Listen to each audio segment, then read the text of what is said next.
ये कहानी एक ऐसे बंदे की है जिसका नाम शायद आप लोगों ने कभी नहीं सुना, क्योंकि उसका एक फैसला उसके जीवन का सबसे अनलकी फैसला था। 1976 का टाइम था। 3 लोग मिलकर एक छोटी सी कंपनी शुरू करते हैं जिसमें 2 लोग बड़े सपने देखते थे फ्यूचर बदलने के, और तीसरा बंदा वो सबसे एक्सपीरियंस्ड था।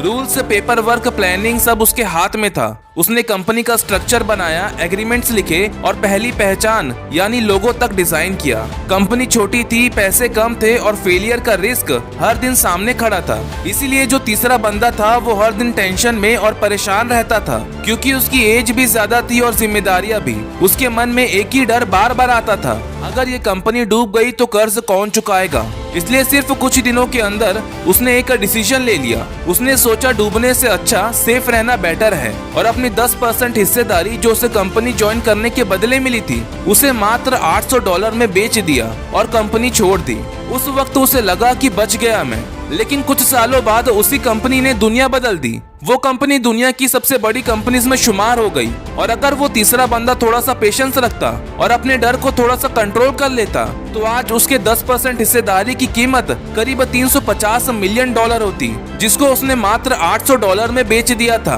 अब वो तीसरा बंदा इतिहास के एक कोने में रह गया, सिर्फ इसलिए क्योंकि उसने थोड़ा और वेट नहीं किया। ये कहानी किसी और की नहीं, ये कहानी है रोनाल्ड वेन की, जो कि एक समय एप्पल के को-फाउंडर थे। इस कहानी का सबक सिंपल है, सिर्फ मौका मिलना काफी नहीं होता, उस पर टिके रहना भी आना चाहिए। कभी कभी रिस्क ना लेना ही जिंदगी का सबसे बड़ा रिस्क होता है।